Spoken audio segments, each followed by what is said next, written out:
Papo de Criança com Cláudia Mascarenhas. Se seu olhar muda, tudo muda. Apoio Instituto Viva Infância. Papo de Criança. Olhar a criança, olhar o seu ponto de vista. Fala-se tanto sobre a criança, faz-se tanto pela criança, mas será mesmo que temos escutado o que realmente são as diversas infâncias? Temos escutado as crianças? Vamos conversar hoje sobre delicadezas e também suas chateações, no Papo de Criança com Cláudia Mascarenhas. Aí vem o Papo de Criança com a Cláudia Mascarenhas. Olá, eu sou Cláudia Mascarenhas com mais um bate-papo de criança. Se seu olhar muda, tudo muda. E o bate-papo de hoje, a gente vai ver nessa primeira parte duas pessoas incríveis, excepcionais, que trazem para a gente um grande questionamento sobre as noções de solidariedade, de justiça, de transformação. A gente tem hoje aqui conversando com a gente Fábio José Garcia Paz. Ele é ativista dos direitos humanos, filósofo, teólogo, com expertise em políticas públicas e advocacy. Já foi também presidente do CONANDA e também já trabalhou em várias organizações humanitárias, coordenando redes, projetos e campanhas nacionais e internacionais frente aos direitos humanos de crianças e adolescentes. Atualmente é coordenador do desenvolvimento institucional do Cefras, Serviço Franciscano de Solidariedade. E temos também Matheus Didonê, ele é natural de Brasília, é padre do Pontifício Instituto das Missões Estrangeiras, o PIME, foi ordenado em agosto de 2008 em Brasília, na sua cidade natal. E no mês seguinte partia para a Índia como missionário. Hoje estuda empreendedorismo social em Mumbai e é diretor do projeto Cuidado à Distância, que possibilita que pessoas do Brasil colaborem com a educação de crianças ao redor do mundo. Vocês vão ver que esse bate-papo de hoje não vai passar desapercebido e vai nos tocar profundamente. Vamos lá. Olá, Cláudia. Olá, Fábio. Agradeço pelo convite. Digo olá porque a gente nunca sabe o horário, né? Eu moro aqui na Índia, moro em Mumbai, então é outro fuso horário, para mim já é boa tarde. Então, mas queria agradecer o convite de vocês, de participar desse bate-papo, né? Do Papo de Criança. Fico muito feliz. Eu começo, então. Bom, eu moro aqui em Mumbai, na Índia, e a princípio iniciei participando aqui de vários projetos sociais presentes aqui na Índia, né?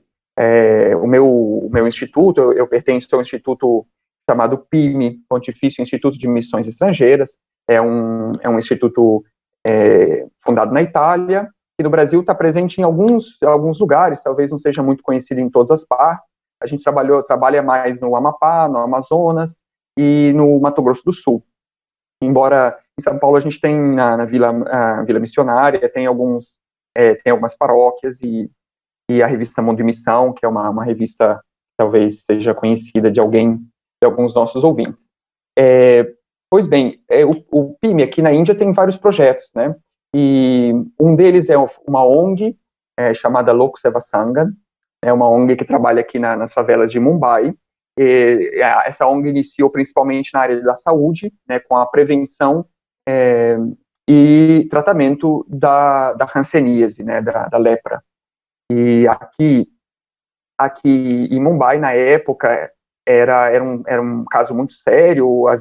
Até hoje, na verdade, a Índia é o primeiro país do mundo em número de casos de hanseníase, e o segundo país, veja um pouco a coincidência, é o Brasil. Mas, assim, hoje em dia já está bem mais controlado e tudo, mas ainda assim precisa ter aquele serviço, porta a porta, né, conscientização e tratamento. Então, a gente faz tratamento gratuito com clínicas móveis, né, e assim começou um pouco esse projeto. Depois a gente estendeu para tuberculose, né, então também o mesmo sistema, clínica móvel com médico, com a enfermeira dentro, fazendo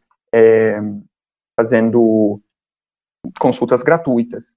Mas aí o pessoal da ONG foi percebendo que, bom, na verdade, o que acontece aqui é que a maioria é a população de todas as religiões, né? Na verdade, nas favelas onde a gente trabalha, a maioria são muçulmanos, né? Que, embora os muçulmanos são 18% da Índia, mas existe um pouco uma guetização, e aí nessas favelas onde a gente trabalha, um grande percentual de muçulmanos.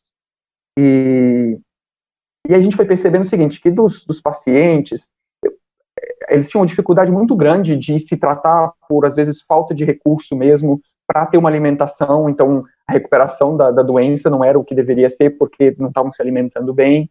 Então, a ONG iniciou um projeto de apoio à nutrição, de educação e de apoio financeiro mesmo, e também percebeu a questão um pouco das crianças, como que, às vezes, elas não iam para a escola pela situação econômica da família. Aqui na Índia, o alcance das escolas públicas é bem limitado, e é muito comum que, seja na escola pública, seja na escola privada, tenha uma taxa que precisa ser pago. Em várias escolas públicas existe uma taxa mínima também, que precisa ser paga. Então, por conta disso, muitas crianças não vão para a escola. Então, a ONG começou também um sistema de creches e de apoio um pouco à educação dessas crianças, né? Esse é um dos vários projetos que a gente tem na Índia. O que a gente começou um pouco no Brasil foi um pouco a maneira de tentar apoiar esses projetos, né? É um pouco nessa chave do encontro, o encontro com o outro, o encontro com uma outra cultura, o encontro com outro mundo, né? Que pra gente do PIME é uma coisa muito cara, é uma coisa muito importante, né? Então, quando você encontra com aquele que é diferente, com aquele que talvez seja estranho para você, né? Imagina, aqui na Índia, sei lá, a gente come com a mão, a cultura, a tradição deles comer com a mão, e tantos outros costumes que causam surpresa, que causam estranheza, né? Quando a gente encontra com outro, que existe um pouco essa reação de não, isso aí é estranho, né? Mas às vezes entrando nessa diferença, que isso vai transformar a gente também, né? Que vai transformar um pouco o que nós somos, abrir o nosso horizonte, talvez a gente vai aprender a viver até melhor a nossa própria cultura, né? Então, um pouco nessa chave, a gente tem promovido um pouco esse encontro de culturas, né? E uma das maneiras que a gente encontrou é esse projeto que a gente tem no Brasil, que chama Cuidado à Distância. O Cuidado à Distância, ele é um projeto de apoio a esses projetos do mundo inteiro, né? Então, alguém do Brasil pode dar o seu apoio, a sua participação, a sua conexão com um desses projetos espalhados pelo mundo. E o nosso objetivo é que realmente não seja só beleza, eu vou fazer uma doação aqui, estou tranquilo. Não, que seja, como diz o nome, um cuidado, né? O cuidado quer dizer você acompanhar, você pensar, você dar um pouco do seu carinho, do seu amor, né? É um cuidado integral, né? Então, a pessoa se torna padrinho, madrinha de uma criança, né? Que pode ser que esteja aqui em Mumbai, ou em Jaipur, ou na Costa do Marfim, na Guiné-Bissau. Você se torna padrinho, madrinha dessa criança, recebe uma foto, um pouco a situação dessa criança, e duas cartinhas ou comunicações por ano, contando um pouco como é que vai a escola e tal.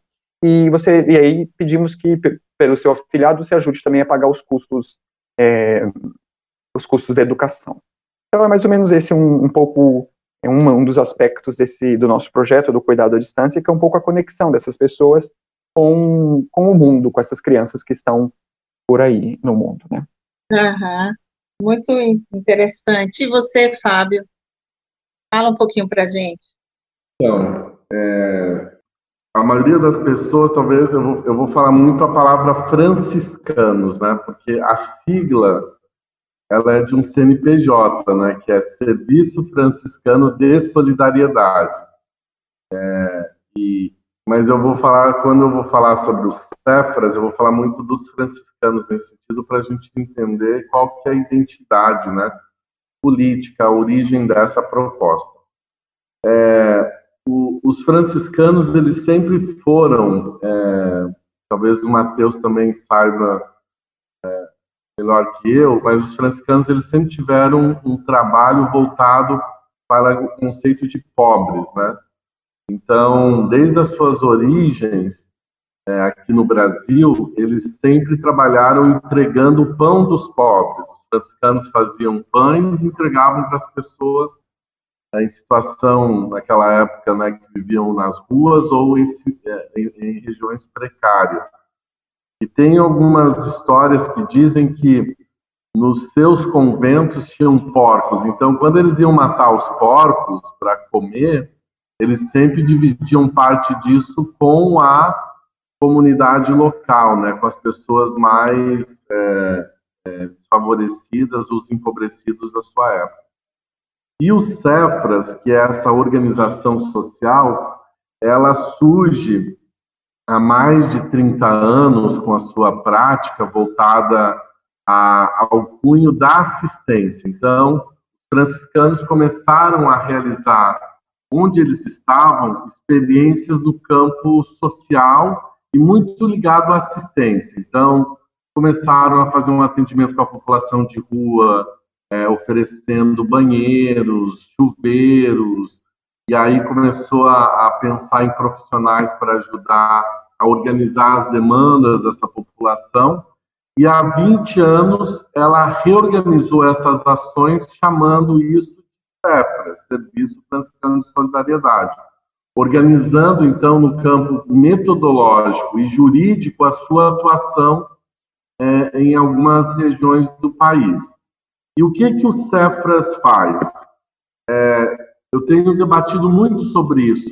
Os franciscanos parece que trabalham com todo e qualquer tipo de vulnerabilidade.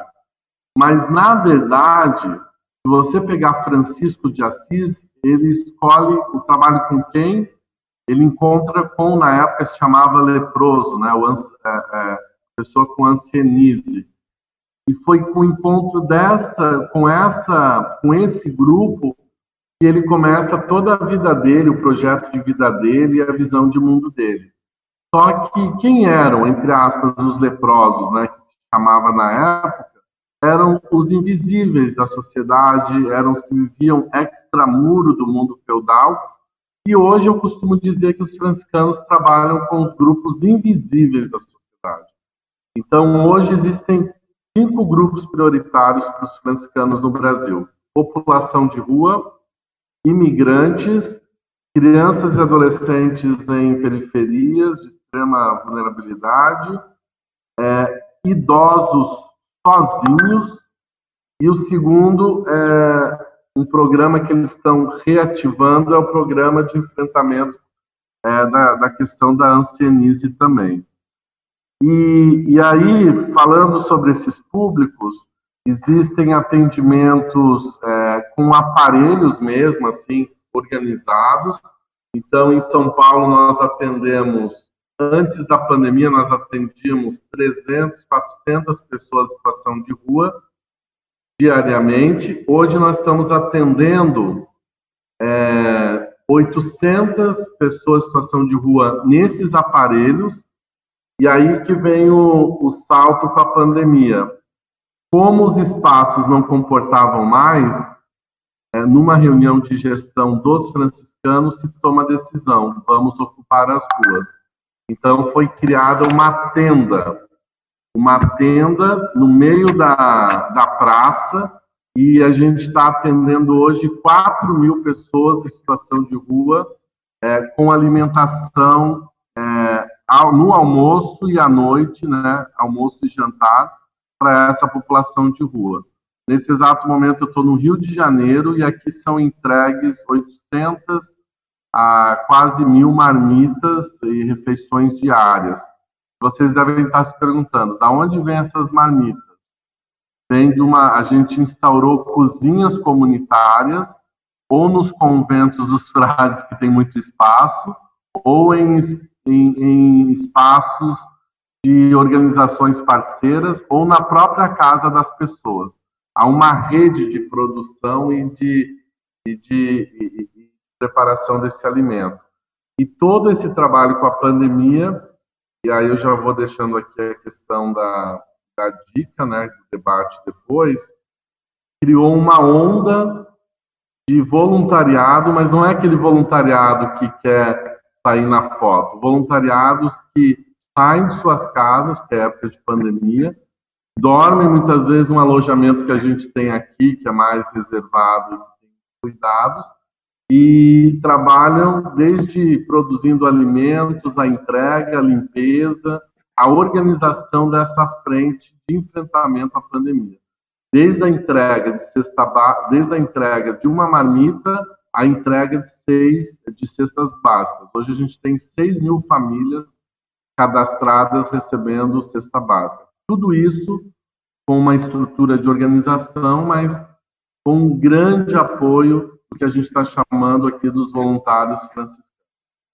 Então é isso, os franciscanos têm seu trabalho tipificado pela assistência, tem uma presença forte no debate de direitos humanos, também frente à questão da mineração, a questão da Amazônia, mas de maneira direta ele trabalha com estes 5 públicos em diferentes comunidades, nos centros urbanos e nas periferias, né? Hoje está muito concentrado entre Rio e São Paulo. Uhum. Vocês dois, né, tocaram num aspecto que eu acho muito importante que vocês falem, né, na concepção de vocês, o que é o voluntariado, né? O que é o voluntário? Eu acho importante que vocês toquem nesse assunto, porque esses dois trabalhos tão lindos, né? Essa é uma movimentação de solidariedade, de ajuda e de pessoas, né? Uma rede muito impressionante que vocês estão contando para a gente, né? Acho que seria muito interessante que vocês pudessem falar o que é um voluntariado, porque muitas vezes a gente se depara até com certos tipos de preconceito, podemos dizer assim, sobre esse tipo de ação de voluntariado, né? Assim, que é alguma coisa tão viva e tão transformadora, como vocês estão falando, né? Eu acho que talvez a gente pudesse iniciar daí, já partindo logo para encarar com essas pessoas, quem sabe elas vão poder problematizar e refletir um pouco mais certos tipos de preconceito que se tem com essa questão do voluntariado. Vocês fiquem à vontade para falar. Então, a Cláudia me conhece já de um tempo e eu vou falar para vocês que eu tive que morder muito a minha língua e rever muito meus conceitos. Eu sempre acreditei e acredito muito, né, que uma transformação social ela acontece por meio de evidências, por meio de uma postura técnica e por meio de uma construção política feita por modo de organização popular e etc. Então, quando fala a palavra voluntário, eu era o primeiro a criticar, porque a cultura do voluntariado, especialmente no Brasil, ela se dá muito ligada às empresas ou a grupos chamados de caridade. E nós sabemos que com o avanço da Constituição e de todos os estatutos, né, da criança, do idoso, da juventude, a gente supera essa visão caricata de que temos que ajudar o outro de uma maneira espontânea e etc. Só que com a pandemia, eu percebi que nós vivemos num país em que dar comida se transformou na maior luta e resistência de um povo. E nós estamos lidando aqui, Matheus, você deve ter acompanhado, com situações de fome. E eu tenho ficado extremamente emocionado quando eu converso com pessoas de movimento, desde o MST, desde movimentos aos meninos de rua, os grupos políticos e resistentes do país, e eles estão falando a mesma coisa. Fábio, nós tivemos um retrocesso gigantesco e agora nós temos que garantir comida. As pessoas dos nossos projetos, das nossas articulações, estão passando fome, as famílias. E esse elemento da fome fez com que a gente fizesse o seguinte: vamos enfrentar essa situação. E quando você toma uma decisão de enfrentar uma situação que eu entendo que é um pandemônio, né? Não é mais uma pandemia, é um pandemônio que nós estamos vivendo, porque não é uma crise sanitária, é uma crise humanitária e social que o Brasil já sofre há anos e anos. Nós percebemos que nós temos um país inteiramente desestruturado ou sem políticas fortes que respondam. A pandemia nos trouxe esses pandemônios sociais, culturais e econômicos do país. Então, por que eu estou falando isso antes de falar do voluntariado? Esta atitude de enxergar a urgência e a ação direta, as pessoas captaram essa informação. Então, quando os franciscanos instauram uma tenda de 20 metros no Largo São Francisco, vem Globotop, vem não sei quem, vem o Datena, todo mundo quer saber o que está acontecendo, que em plena pandemia tem gente indo para a rua e vendo essas pessoas e criando uma ação com essas pessoas. Nós tivemos um salto de 50 voluntários, hoje nós temos mais de 600 voluntários. Desde voluntários na rua, voluntários organizando cesta básica, voluntários cozinhando, a dona Jéssica com as suas 3 filhas cozinhando no fogão de sua casa, mais de 40 marmitas para mandar para a tenda franciscana. Nós temos empresários que fecharam seu estabelecimento e ofereceram toda a cozinha deles para produção de marmitas e hoje se transformaram em pessoas que acordam sem ganhar R$1. Esses empresários estão ainda mobilizados, nem sabendo do prejuízo que eles vão ter para a produção de marmitas.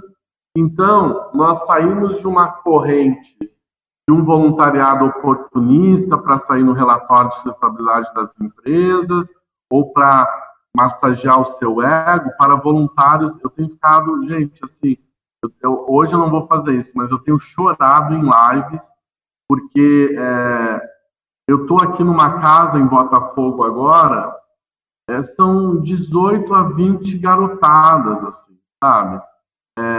Que ontem chegaram 8 horas da entrega de refeições, estão tomando café, já vão voltar lá para o centro, montar a tenda, fazer as coisas, limpar as coisas para oferecer. Então, isso, nós estamos falando de um outro tipo de coisa. E ontem eu tive uma conversa com uma voluntária, ela é da USP, né, uma socióloga, e ela disse que é pela ação que ela tem ressignificado a vida dela. Ela estuda violência e conjuntura social e política no Brasil e no mundo inteiro, e ela falou, eu cansei da mesa de debate, eu cansei da representação política, eu cansei do conteúdo acadêmico, eu preciso fazer alguma coisa. E quando eu estou com o Cefras nessas ações, eu sinto que eu estou me redescobrindo como sujeito social, porque eu não estou mais falando. O mundo não precisa mais de análise de conjuntura, ele precisa de ações concretas. E essa menina que falou isso compõe com vários outros grupos. Então, Matheus e Cláudia, há uma concepção aí que eu não sei se a palavra vai ser voluntariado, se a gente vai chamar isso de pessoas enganjadas ou ativistas. Eu não gosto muito da palavra militante, porque lembra do militarismo, né? Eu não gosto muito, mas como que a gente vai chamar essas pessoas? Porque não são aqueles voluntários, muitas vezes, que a gente classifica. Então, resumindo a história, para os franciscanos tem sido um grande momento de revisão, um grande puxão de orelha, dizendo o seguinte, volte à sua origem. O Francisco instaurou um movimento, ele não instaurou uma ONG, nem uma ordem, né? Francisco era contra as instituições nesse sentido. E agora os franciscanos estão sendo convocados a pensar nesse outro lugar, não dos convênios com prefeitura, com governo meramente, mas sim numa proposta de mobilização de pessoas que se reúnem para fazer. E aí eu vou finalizar aqui dizendo que é nesse fazer que há um encontro com o outro, com o pobre, com o que precisa, mas também comigo mesmo, o diálogo com o diferente, porque entre eles tem bolsonarista, tem os comunistas, que as pessoas dizem, né? tem os que nem sabem o que querem da política, mas é nesse encontro que há o diálogo, muitas vezes até do contraditório. E eu queria finalizar com essa questão que surgiu aqui em São Paulo. A Bia Dória, para quem não sabe, é a mulher do governador do estado, né? E ela teve uma fala com uma socialite aí, uma apresentadora, que não sei o nome, dizendo que quem estava na rua é porque queria estar. E que as pessoas não deveriam dar comida, muito menos marmita, para essa população acomodada. No primeiro momento, eu pensei, vamos fazer uma nota pública, vamos chamar a imprensa para criticar essa visão meritocrática dessa mulher, não sei o quê. Só que os franciscanos disseram, não vamos nos posicionar. Nós temos uma ação concreta, e essa ação fala por si só. Vocês acreditam que invadiram o Facebook, as mídias, os voluntários, a população de rua organizada, e deu uma semana, a Bia Dória criou uma conversa dizendo que ia entregar parte do fundo social do Estado para a entrega de marmitas no centro da cidade de São Paulo. Só que ela soube que ela não poderia ir lá, porque se ela colocasse o pé, a população de rua e os voluntários iam se levantar, e aí eu não sei o que ia acontecer, mas ela não ficaria nessa tenda para entrega de marmitas. Por que eu estou falando isso? A gente não fala sobre política, entre aspas, mas as pessoas nesse encontro da ação direta começaram a ter uma visão crítica. Não precisa falar que a visão dela é uma visão de direita, conservadora, excludente, opressora. Não precisa falar isso. As pessoas, a partir da ação, percebem. E talvez até alguns que antes apoiavam esse discurso, agora percebem que não dá para não ter um lado e não dá para comungar com algumas visões. Então, para mim, a questão dos voluntários e essa ação direta, ela é extremamente revolucionária. E aqui talvez está a pista do que o mundo tanto precisa. É nesse lugar da ação, não do debate, da fala, porque na ação não há teoria, não há discurso contraditório. A realidade é tão, desculpa a expressão, Mateus, tão fodida e contraditória que você precisa conhecer e se dedicar a enfrentar essa realidade. Não dá tempo de ficar falando de ideologia, de partido X ou de igreja X. Não, você está diante de uma realidade, ela precisa de resposta. Falei pra caramba, né, nesse primeiro momento, mas eu queria só justificar um pouco essa questão do voluntariado, que é algo muito maior, que a gente tem o compromisso de pensar e de organizar esse campo. Eu acho que você conseguiu transmitir, Fábio, para a gente essa dimensão, né, dessa força, dessa potência da ação, né? Mateus, e para você aí, como é que fica essa questão assim da relação do que se chama voluntariado com transformação, enfim, e como você enfrenta às vezes esse tipo de a priori, né, de preconceito ou de a priori, com algumas concepções de voluntariado, né, que são muito criticadas. Uhum. Eu acho que é uma pergunta muito bem colocada, Cláudia, porque realmente o voluntariado, existem essas duas visões sobre ele, de pessoas que criticam, de pessoas que abraçam, mas porque ele realmente tem um pouco essa ambiguidade, né? A gente realmente encontra, às vezes, pessoas que vêm e que fazem algo que é muito pontual, ou que é muito passageiro, e que depois nunca mais aparecem, e que aí a gente percebe que acaba sendo uma coisa muito ligada ao que aquela pessoa está vivendo naquele momento, ou seja, uma espécie de desencargo de consciência, né? Mas eu acho que nada é para se jogar fora, nada é porque pode ser o início realmente de uma transformação na vida daquela pessoa, né? E de repente pode ser, né? Sempre é uma contribuição de alguma forma, né? Então eu acho que um pouco como o Fábio falou, a gente precisa sim de ações concretas que são o sinal, que são o que né, a transformação que esse mundo precisa, né? O que a gente quer ver esse mundo transformado, que a gente quer ver um mundo melhor. Eu acho que a vida de qualquer pessoa só tem sentido, né, se a gente, ao sair dessa vida, deixar o mundo pelo menos um pouco melhor, né? Cada um de nós tem uma missão nessa terra, ninguém está aqui por acaso, né? E na missão, na vocação de cada um, né, no seu pedacinho, nosso chamado, no fundo, é esse, né? De transformar esse mundo. E isso tem que começar por isso tem que se tornar realmente ações concretas, como foi falado. Porém, de que maneira, né? Às vezes uma coisa mais pontual, ou uma coisa maior, uma coisa mais estrutural, né? Então, às vezes a crítica que tem do voluntariado é que se torna, assim, uma coisa muito pontual, que talvez não vá mudar muito a vida de ninguém, né? Então, existe um pouco esse risco, né? Que às vezes fazer uma ação ali pequena que, de repente, não altera a vida, não sei, do morador de rua, por exemplo, ou né, o que a gente gostaria é ver aquela pessoa mudar de vida, sair da rua, ir para uma situação melhor, e às vezes aquele R$2 que todo dia ele recebe ali faz ele estar numa situação, faz estagnar ali, né? Isso é um pouco verdade? Mas como o Fábio falou, é preciso também a ação de hoje, né? E aquela pessoa, ela precisa estar viva para ela mudar de vida, e ela precisa, de repente, se ela não tiver o que comer hoje. Então, às vezes, essa ação mais imediata é necessária? Então, assim, o voluntariado, ele é útil, ele é importante, né? Mas é claro que ele não pode perder o horizonte, não pode perder a dimensão maior, né? O que a gente quer?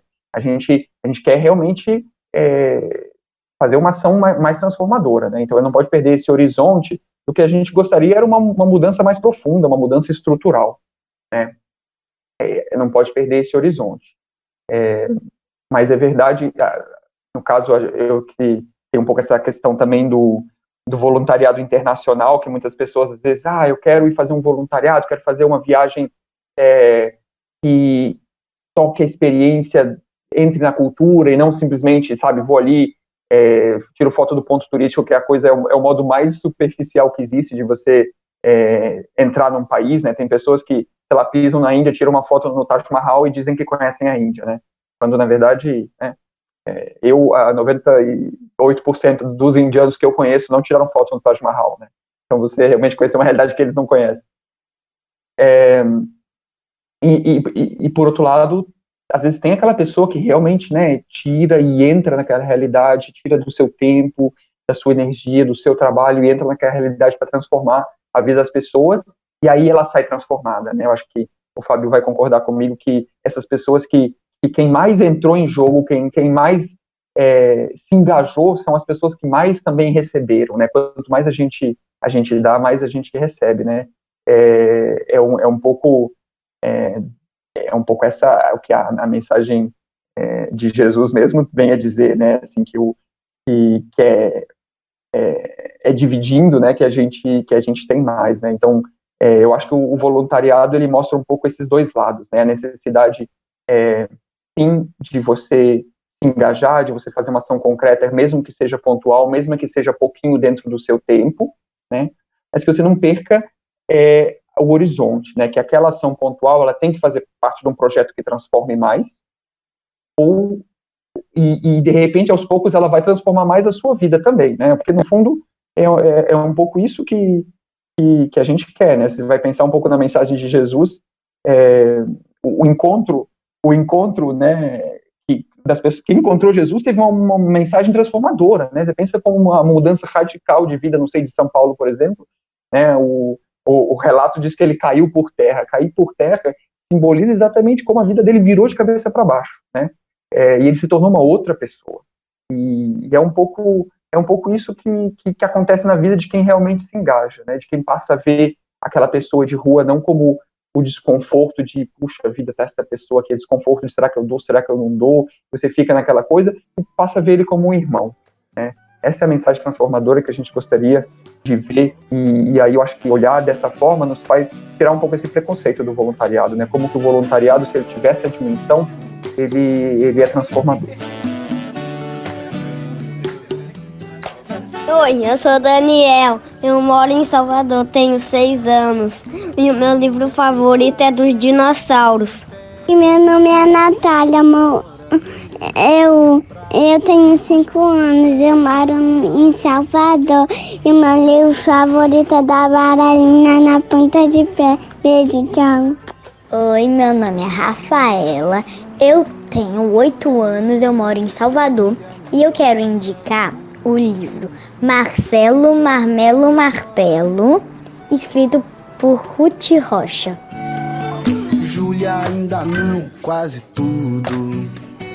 Júlia já pouquíssimas coisas. Júlia tá chegando no mundo. Tá olhando a grama e o tapete, vendo a diferença. Júlia pequena.